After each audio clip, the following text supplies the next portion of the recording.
أعوذ بالله من الشيطان اللعين الرجيم. بسم الله الرحمن الرحيم. الحمد لله رب العالمين. الحمد لله الذي لا يبلغ مدحته القائلون ولا يحصي نعماه العادون ولا يؤدي حقه المجتهدون. الذي بعد فلا يرى وقرب فشهد النجوى تبارك وتعالى. والصلاة والسلام على سيد الأنبياء وخاتم المرسلين وشفيع المذنبين سيدنا ونبينا بالقاسم محمد.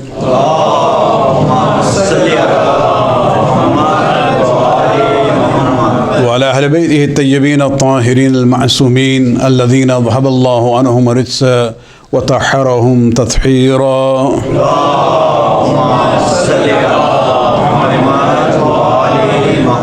واللعنة الدائمة الباقية على أعدائهم ومنكر فضائلهم وغاصب حقوقهم من الآن إلى قيام يوم الدين. أما بعد، فقد قال الله سبحانه وتعالى في كتابه الكريم: ومن يعظم شعائر الله فإنها من تقوى القلوب. صلوات برندے.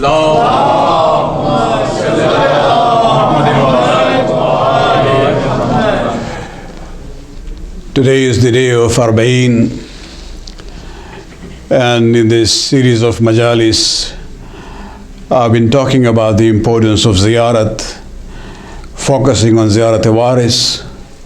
I saw a summary of my talks which shows that at least the message has been understood, inshallah. Just to continue the discussion, I would like to, as a preamble, talk about this importance of the ziyarat of Imam Hussain alayhi salam in general. You will see that all the Imams who came after Karbala, many of them also suffered in different ways. But every Imam, till the 11th Imam, has emphasized, even the present Imam, has emphasized the ziyarat of Hussain. Even if you look at the ziyarat which is there in Mafatihul Jinan, you will see that even some of the dates which are not relevant historically to the Imam, but there is a ziyarat for him. 1st of Rajab is not a historical day linked to the Imam. There is a ziyarat for the 1st of Rajab.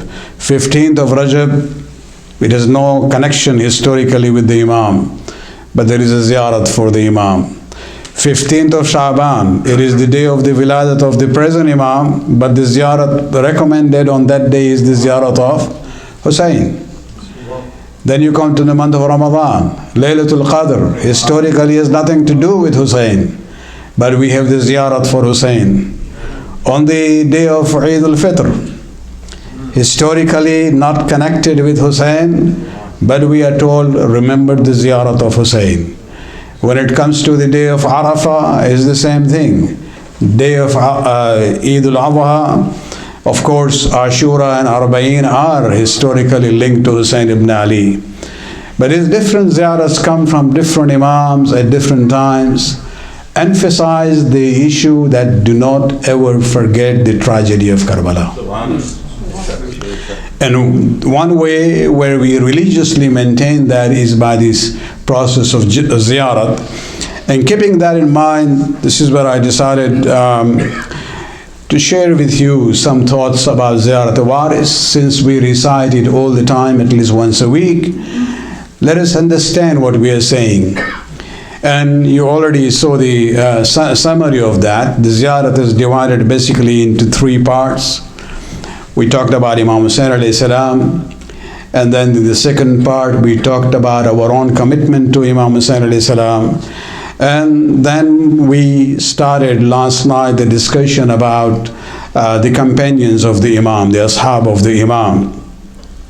Left out some of the portions because the words are already explained earlier. And so when it comes to the part number 3 of ziyarat-e-waris, this is where we see the importance that the 6th Imam has given to the ashab of Hussain ibn Ali alayhi salatu wasalam. Salawat brandé.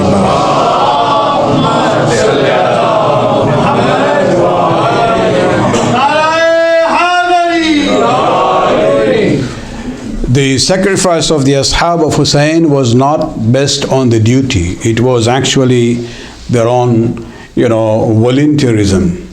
They decided to sacrifice their life for the cause of Hussein ibn Ali. And the way the sixth Imam is talking about them, there are 2 or 3 segments that I would like to share. In the very first part, the sixth Imam is saying that do salam, salute the companions of Imam Hussain alayhi salam as the friends of Allah subhanahu wa ta'ala. Where you say assalamu alaikum ya awliya Allah wa ahibbahu. Means salam to you, O the friends of Allah and His lovers. Assalamu alaikum ya asfiya Allah wa awiddahu. And salam to you, O who are the chosen ones by Allah subhanahu wa ta'ala and His beloved ones. Means they are friends of Allah, they love Allah, and Allah has chosen them, and Allah also loves them. And this is where we see that, in Quran, in Surah Al-Imran, Allah subhanahu wa ta'ala talks about these 2 levels of love. There is one love from the Abd to Rabb, from a human being to Allah subhanahu wa ta'ala.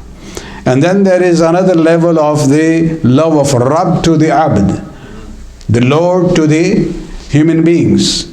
The link between that is very interesting. Where Allah subhanahu wa ta'ala says, قُلْ إِن كُنْتُمْ تُحِبُّونَ اللَّهَ فَاتَّبِعُونِي يُحْبِبْكُمُ اللَّهُ. Allah orders the Prophet, tell to your people that if you really love Allah, then follow me. Ittiba and ita'at is the basis of that love. And if you do that, yuhbibkum Allah, Allah will love you in return. So when you have this 2 love, which is linked with the ittiba of the Rasul, in his absence it is the Imam.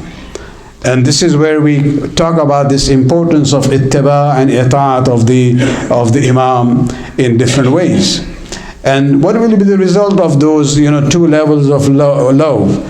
وَيَغْفِرْ لَكُمْ ذُنُوبَكُمْ وَاللَّهُ غَفُورٌ رَحِيمٌ. Allah subhanahu wa ta'ala will forgive your sins. Salawat.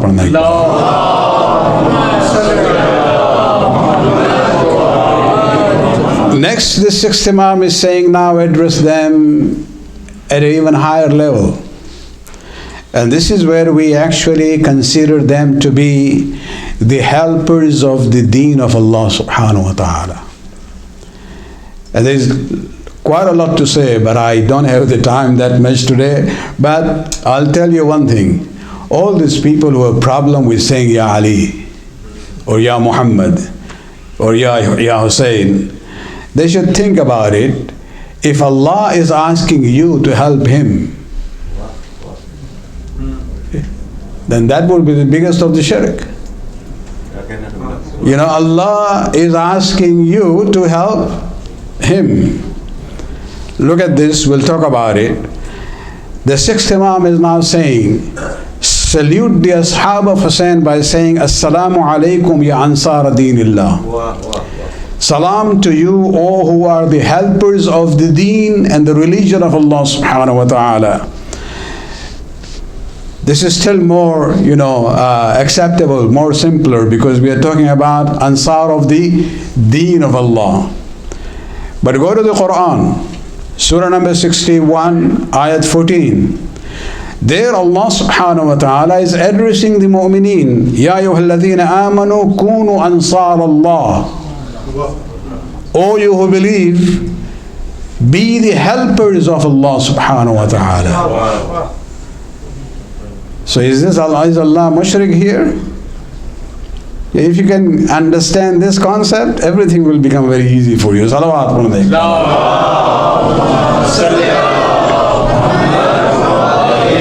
Ya ayyuhalladhina amanu kunu ansar Allah. Allah subhanahu wa ta'ala is saying that, O you who believe, become the helpers of Allah subhanahu wa ta'ala.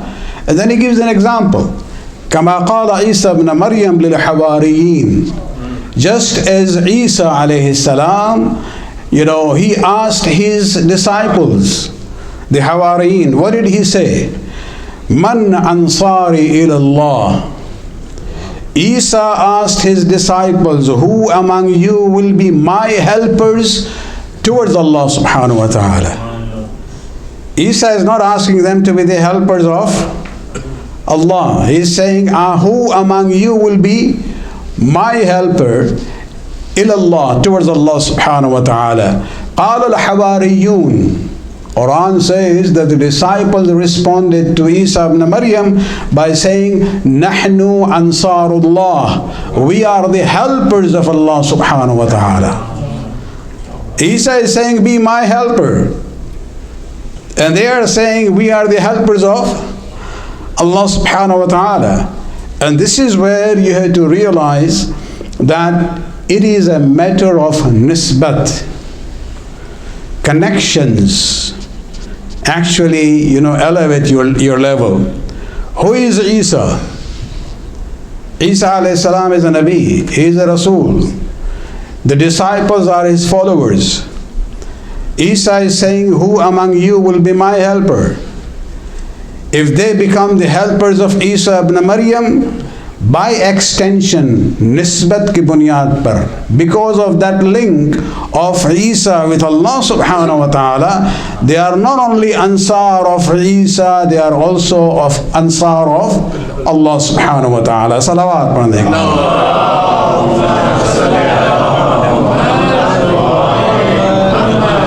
This issue of nisbat, the link, the relationship is very important.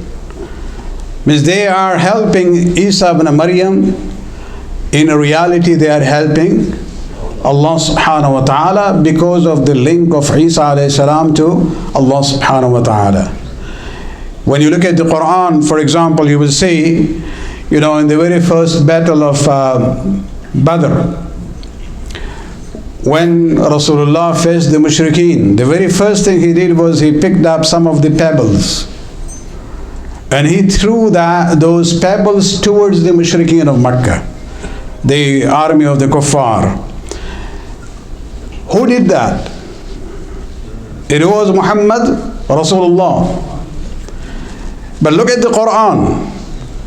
Allah subhanahu wa ta'ala in surah number 8, ayah 17, he says, وَمَا رَمَيْتَ إِذْ رَمَيْتَ.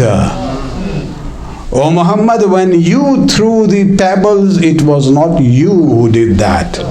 وَلَكِنَّ اللَّهَ رَمَى. It was Allah who threw those pebbles. Think about it. The action is done by Muhammad, but Allah says, I have done it. This is where the issue of nisbat comes in. That hand of Muhammad is now no more the hand of Muhammad, because he is doing that for the sake of the deen of Allah subhanahu wa ta'ala. He is doing it for Allah subhanahu wa ta'ala. So therefore that hand is not the hand of Muhammad, it becomes Yadullah. And Allah says, I am the one who is throwing these pebbles. Salawat on Iqbal.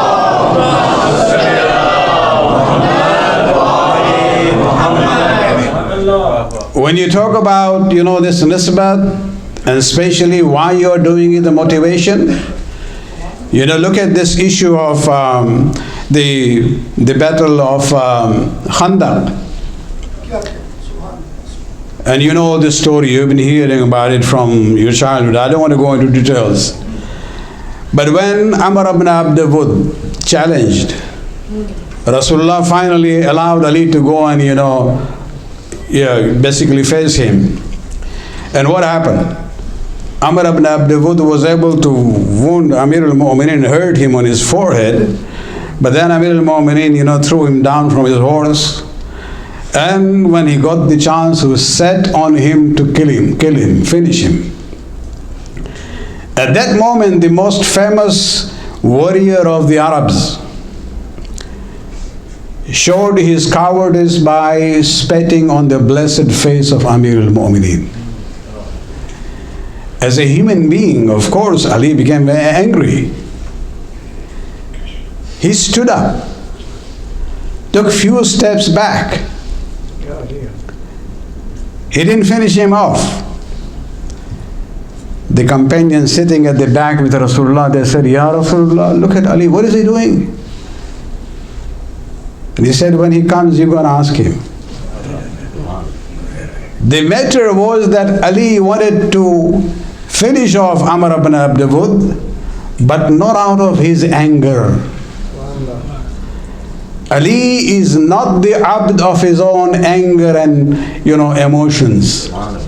He is the pure abd of Allah subhanahu wa ta'ala.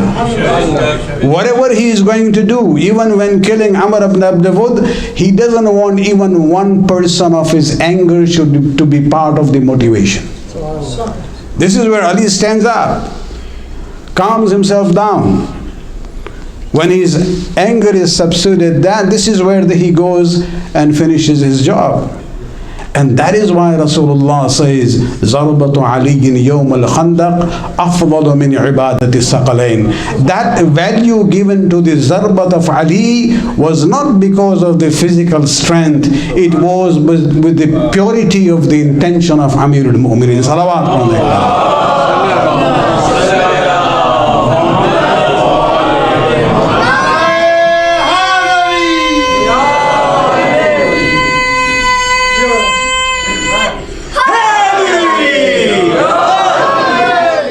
At that moment, that hand was no more the hand of Ali.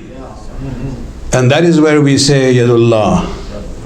It is everything to do with nisbat. If you can understand that concept, things will become very clear for you as far as our aqaid is concerned. Salawat.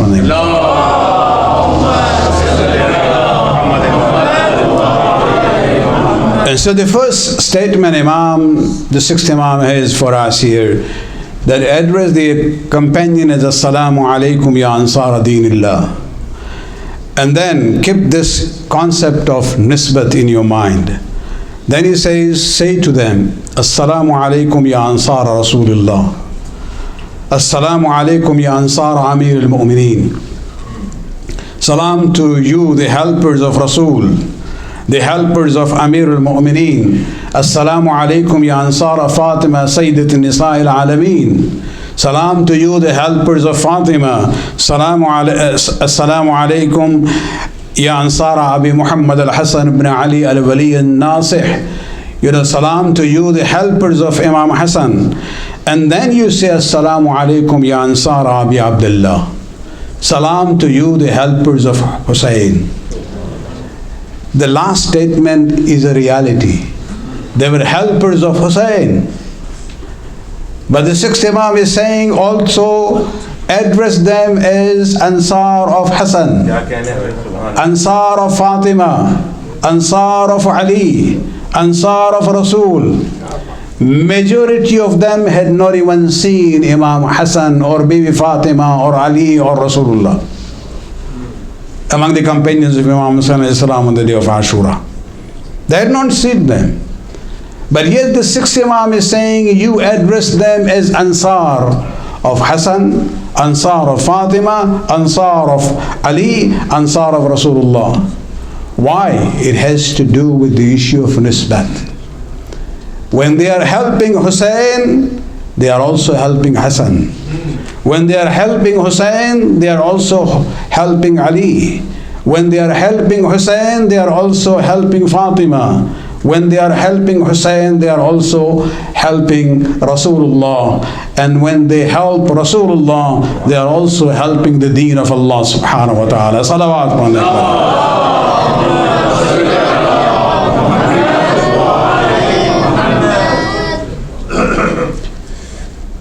اصحاب حسین کی عظمت کو سمجھے. ایک سوال ایک بندے مومن نے کل کیا تھا، ہم کانسیپٹ کو ذرا کلیئر کرنا چاہ رہے ہیں، مس انڈرسٹینڈنگ نہ رہے. ہم نے ایک جملہ کل کہا تھا. People sometimes say that, well, we can't follow the imams because they are infallible and معصوم. جس پر ہم نے یہ جملہ کہا تھا کہ بھائی آپ اصحاب حسین کو فالو کریں، وہ تو معصوم نہیں تھے نا، وہ تو آپ ہی کی طرح تھے. It doesn't mean I'm saying you should not be following Rasul and the Imams. لَقَدْ قَانَ لَكُمْ فِي رَسُولِ اللَّهِ أُسْوَةٌ حَسَنَةٌ. قرآن کی آیت ہے کہ رسول کی زندگی تو ہمارے لیے اسوہ حسنہ مثال ہے. امام کی زندگی جو ہے اکثر چیزوں میں انہی کے حالات کو ہم لوگ بیان کرتے ہیں، لیکن میرا پوائنٹ جو ہے وہ اتمام حجت تھی کہ اگر کوئی خواہ کہے، بہانہ بنائے کہ بھئی ہم کہاں اور معصوم کہاں، تو کم سے کم اصحاب حسین کی ہی پیروی کرو۔ اس لیے کہ اگر آپ وہ کر سکیں تو پھر بھی آپ نے معراج حاصل کیا ہے۔ اس لیے ہم لوگ تو در حقیقت اصحاب حسین کے قدم کے نیچے جو خاک ہے اس کے برابر بھی نہیں ہے۔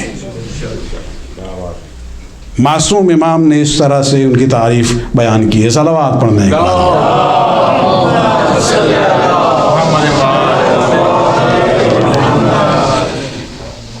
آخری فقرہ یہاں پر چھٹے امام فرماتے ہیں کہ اب اصحاب حسین کی کامیابی کا اقرار کرو، اعتراف کرو ان کے سامنے۔ الفاظ جو ہیں بے ابی انتم و امی طبتم، کہ اصحاب حسین ہم گواہی دیتے ہیں میرے ماں باپ آپ پر قربان ہوں، آپ طیب و پاک و پاکیزہ ہوئے۔ طب سے مراد آپ پاکیزہ ہوئے۔ دیکھیے شہادت کا وہ مرتبہ ہے کہ جہاں قوانین بھی بدل جاتے ہیں۔ ہمارے یہاں اگر کوئی بہت ہی مقدس ترین عالم ہو، مرجع تقلید ہو، جب انتقال ہو جائے گا اس کا، تو انتقال اور غسل کے درمیان کا جو وقفہ ہے اس میں آپ اس میت کو کیا کہیں گے؟ نجس ہے نا، میت جو ہے وہ نجس ہے، بلکہ اگر آپ ٹچ کریں سرد ہونے کے بعد تو آپ پر بھی غسل مس میت واجب ہو جائے گا۔ خون کیا ہے؟ خون بھی نجس ہے، لیکن شہادت وہ عمل ہے کہ جس سے بڑھ کے کوئی اور عمل ہو نہیں سکتا ہے، اور ان کے لیے جو ہے شریعت کے قوانین اور اصول بدل جاتے ہیں۔ شہید جب مرتا ہے تو اس کی میت جو ہے وہ نجس نہیں ہے، اسے غسل کی ضرورت نہیں ہے۔ اگر وہ قتل کیا گیا ہے اسی لباس میں، وہ لباس اس کے خون جو ہے اس کے جسم پہ بھی لگا ہے، اس کے لباس پہ بھی لگا ہے، اسے کفن کی بھی ضرورت نہیں ہے۔ یہ جو عنوان ہے بے ابی انتم و امی طبتم، تم پاک و پاکیزہ ہوئے، صرف روحانی معنوں میں نہیں ہے، بلکہ آپ کا جسم جو ہے وہ بھی پاک و پاکیزہ ہو چکا ہے۔ صلوات پڑھنے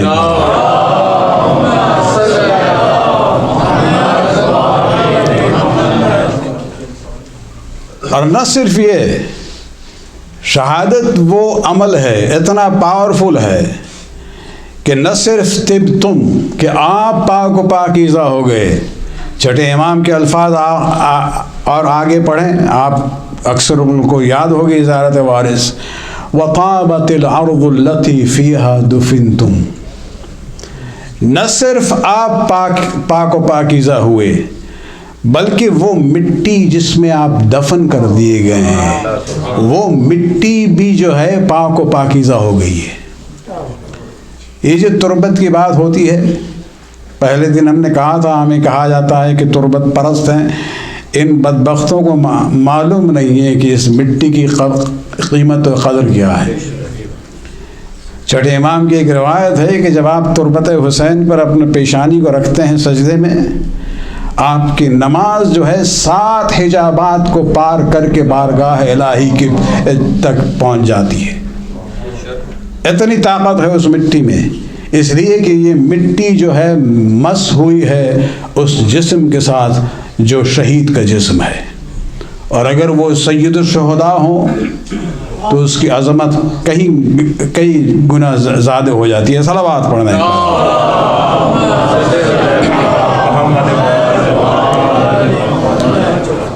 وَفُزْتُمْ فَوْضًا عَظِيمًا۔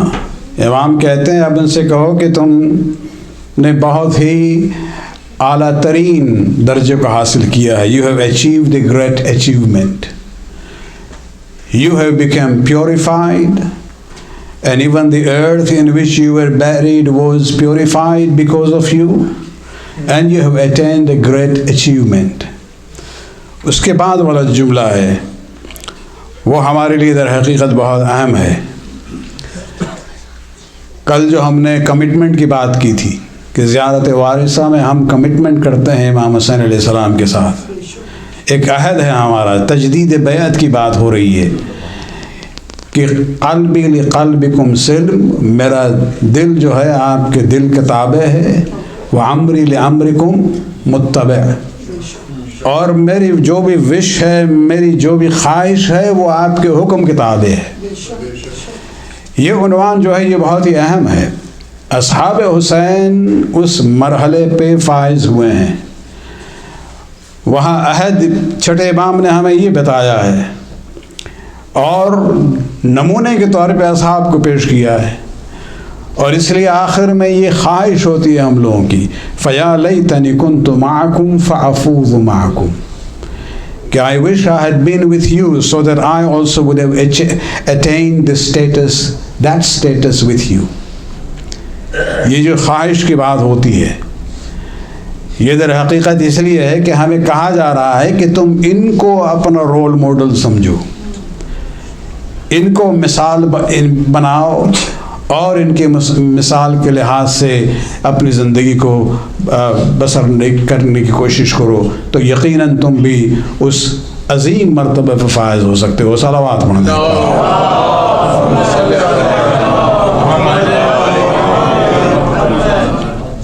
اصحاب حسین میں جو تصور تھا خواہشات کے بارے میں، مثالیں تو بہت ہیں، لیکن ایک مثال ذہن میں آ رہی ہے مصائب کی طرف جانے سے پہلے، کہ اگر آپ دیکھیں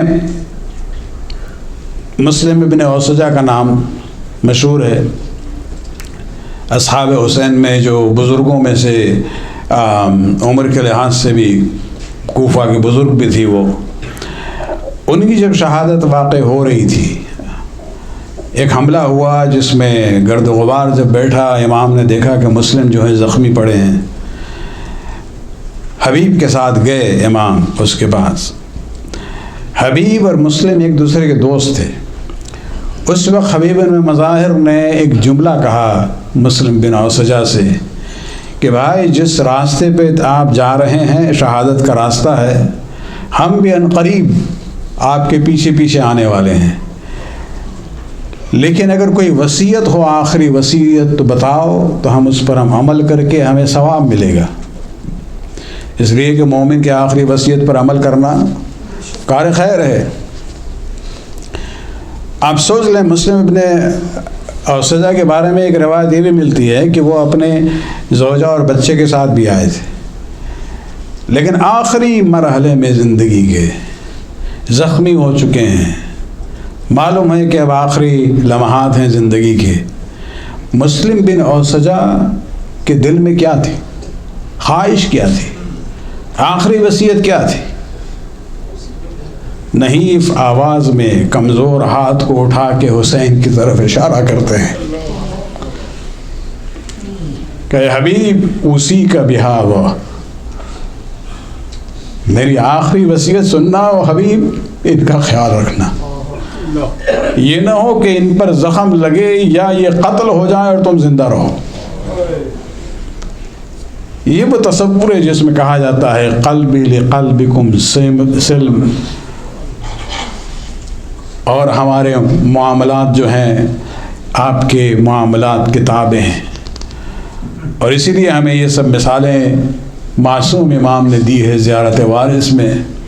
عزاداران حسین، یہ جو سلسلہ ہے عزاداری کا، زیارات کا، خصوصاً 40 کے سلسلے میں دشمن نے بہت کوشش کی اسے دبانے کے لیے. صدام کے زمانے میں بھی اسے روکنے کی کوشش کی گئی تھی. عراقیوں میں یہ رواج بہت پہلے سے تھا کہ وہ 40 کے لیے کوشش کرتے تھے واکنگ کر کے، مشی کر کے جائیں کربلا تک. یہ جو آپ نجف سے کربلا کی مشی دیکھتے ہیں، اسپیشلی جو آؤٹ آف کنٹری لوگ جاتے ہیں، یہ تو خیر ایک سمبولک عنوان ہے، ورنہ عراقی ہمیشہ سے یہ کرتے آئے ہوئے ہیں. بصرہ کو دیکھیں آپ، بالکل ساؤتھ میں ہے، وہاں سے وہ سفر طے کرتے تھے، کربلا پہنچتے تھے اس حساب سے کہ عاشور کے 40 کے دن پہنچ جائیں، زیارت کر کے پھر فوراً جو ہے ان کا سفر جو ہے واپسی کے لیے ہوتا تھا. لیکن اس سلسلے کو آپ دیکھیں، صدام نے کوشش کی دبانے کے لیے، لیکن وہ روک نہیں سکا، بلکہ جتنا اس نے پریس کیا ہے اس کے زوال کے بعد جو ہے بہت ہی شدت کے ساتھ یہ جذبہ جو ہے وہ ابھرا ہے شیعوں میں، اور یہ ہر دور میں رہا ہے. متوکل کو دیکھ لیں آپ، متوکل بھی آیا، کوشش کی کہ امام حسین علیہ السلام کے سلسلے زیارت کو ختم کرے، آثار کو مٹا دیں. وہ خود خط ختم ہو گیا، لیکن بارگاہ حسین آج بھی منور ہے. مشی کا سلسلہ ان لوگوں نے کوشش کی اس دور میں، یہ تو ہم لوگوں کے زمانے کا واقعہ ہے، لیکن ملینز کے عنوان سے لوگ جاتے ہیں. اور یہ جو آپ جو مواقف دیکھتے ہیں جو اوریجنلز ہیں عراقیوں کے، یہ کوئی ضروری نہیں ہے کہ صاحب ثروت و دولت ہوں. یہ کچھ ایسے لوگ ہیں کہ جو پورے سال میں اپنی محنت کی کمائی جمع کرتے ہیں تاکہ زوار حسین کی خدمت کر سکیں. امام حسین غریب تھے، اس معنی سے غریب الوطن تھے، لیکن خداوند عالم نے مومنین کے دل میں جو جذبہ پیدا کیا تھا، خصوصاً 40 کے بعد سلسلے میں، کہ جو روایت میں ہے کہ پہلے ظاہر ہوئے جو ہیں جو 40 کے دن پہنچے تھے وہ رسول کے ایک صحابی تھے. اصحاب حسین کا ذکر ہوا ہے مصائب میں، ان کا سن لیں آپ. جابر بن عبداللہ انصاری ضعیف تھے، اپنے غلام کے ساتھ آئے، 40 کے دن پہنچے ہیں، غلام سے کہتے ہیں کہ مجھے نہر علقمہ میں لے جاؤ، ہم غسل کرنا چاہتے ہیں. آداب زیارت میں یہ سب ہے. غسل کرنے کے بعد نیا دوسرا کپڑا پہنتے ہیں، پھر غلام سے کہتے ہیں کہ میرا ہاتھ پکڑ کے حسین کی قبر تک لے جاؤ. جب غلام لے جاتا ہے اور بتاتا ہے کہ یہ ہے، اس لیے کہ ان کی بینائی جو ہے اب کمزور ہو چکی تھی، اندھے تو نہیں تھے لیکن کمزوری تھی وہاں. اپنے کو حسین کے قبر پر گرا دیتے ہیں، رونا شروع کرتے تھے. اور اس کے بعد جو عنوان تھا السلام علیک یا ابا عبداللہ، سلام کیا ہے امام حسین علیہ السلام پر. تھوڑی دیر کے بعد ایک جملہ کہا ہے عجیب و غریب، کہتے ہیں حبیب لا یجیب حبیبہ. اے حسین، آپ میرے دوست ہیں، کیا آپ دوست کے سلام کا جواب نہیں دیں گے؟ اور اس کے بعد ایک جملہ کہتے ہیں لیکن حسین مجھے معلوم ہے کہ آپ کا سر اس قبر میں نہیں ہے، اس لیے آپ جواب نہیں دے سکتے ہیں. آپ کے گردن پیش آپ کی شہرک جو ہے رکھی گئی ہے. اگر ایک صحابی کا یہ جذبہ تھا، جو اپنا جو محب تھا حسین کا، چاہنے والا تھا، جب یہ قافلہ پہنچا ہوگا 40 کے دن، آپ سوچ سکتے ہیں کہ اہل حرم کی کیا کیفیت تھی. تاریخ میں اتنی تفصیل تو نہیں ملتی ہے، لیکن یقیناً ہر بیوی جو ہے سب نے آ کے اس قبر کو گھیر لیا ہوگا جو حسین ابن علی کی قبر تھی. عزاداران حسین، عجب نہیں کہ جناب زینب نے جا کے سفر کے رودات کو بیان کیا ہو، عجب نہیں کہ یہ بھی کہا ہو کہ بھائی آپ نے ایک امانت سونپی تھی سکینہ کے نام سے، لیکن ظالموں نے ہم لوگوں سے چھین لیا اور ہم اس کو بچا نہیں سکے. کربلا میں ہم دفن کر کے آئے ہیں. مجھے نہیں معلوم ہے کہ امام زین العابدین علیہ السلام کے تاثرات کیا تھے اس وقت. یہ قافلہ وہاں 2 دن تک رکا ہے، اور آخر میں وہ مرحلہ آتا ہے کہ قافلے کو اب تیار کیا جاتا ہے کہ جہاں امام دیکھتے ہیں کہ کہ تمام محملوں میں اب بیویوں کو سوار کیا جا رہا ہے، لیکن جو ہم نے ایک جملہ کل کہا تھا، ایک منفرد مصیبت جناب رباب کی ہے۔ ان کے لیے رہائی کے بعد مال شام کا چھوڑنا مشکل تھا، اور آج جو ہے کربلا سے مدینہ جانا بھی مشکل ہے، اس لیے کہ یہ دو بچے تھے، ایک جو ہے وہ کربلا میں دفن ہو چکا ہے، ایک شام میں دفن ہو چکا ہے۔ رباب جائے مدینہ میں تو کس مقصد کے لیے جائے؟ یہ دکھیا ماں در حقیقت جب مدینہ پہنچتی ہے 2 سال زندہ رہی، لیکن کسی دن بھی دن کے وقت جو ہے سائے میں نہیں بیٹھتی تھی۔ ہمیشہ جب بیویاں سمجھاتی تھی، وہ کہتی تھی کہ میرے مولا کا لاشا بے گور و کفن 3 دن تک پڑا رہا۔ عزاداران حسین، یہ قافلہ جو ہے تیار ہوا، اور تیار ہونے کے بعد جب مدینہ کے قریب آتے ہیں، امام سجاد نے نعمان بن بشیر سے کہا کہ بشیر سنو، ہم اس طرح سے اپنے شہر میں نہیں وارد ہوں گے، تم قافلے کو یہاں روک دو، جا کے مدینے والوں کو خبر کرو کہ ہم آ چکے ہیں۔ عزاداران حسین، بشیر جو ہے وہ خود شاعر بھی تھا، اپنے گھوڑے پر سوار ہونے کے بعد مدینہ پہنچتا ہے۔ مسجد نبی کے باہر بلند آواز میں آواز دیتا ہے کہ اے یثرب کے رہنے والے، اب یہ جگہ رہنے کی قابل نہیں ہے، اس لیے کہ حسین کا لاشا کربلا میں پڑا رہا، اور سر جو ہے ایک دیار سے دوسرے دیار میں گھمایا گیا، لوگ جمع ہو جاتے ہیں۔ امام بشیر نے کہا کہ ان کے گھر والے آ چکے ہیں شہر کے باہر۔ یہ پورے اجتحام اور بھیڑ جو ہے آگے بڑھی ہے۔ بشیر کی روایت ہے کہ ہم جب قریب پہنچے ہیں، دیکھا ایک خیمہ نصب کیا گیا ہے، اور اس کے سامنے ایک کرسی ہے جس پر امام سجاد بیٹھے ہیں، لیکن ازدحام اتنا تھا کہ بشیر مجبور ہوتا ہے گھوڑے سے اترے، اور آہستہ آہستہ یہ مجمع کو چیرتا ہوا جب قریب آیا ہے تو دیکھتا ہے کہ امام رو رہے ہیں، اور امام کے چچا جب محمد حنفیہ قریب آئے، امام سجاد اٹھ جاتے ہیں، چچا سے گلے لگنے کے بعد بڑی دیر تک بلند آواز میں روتے رہے۔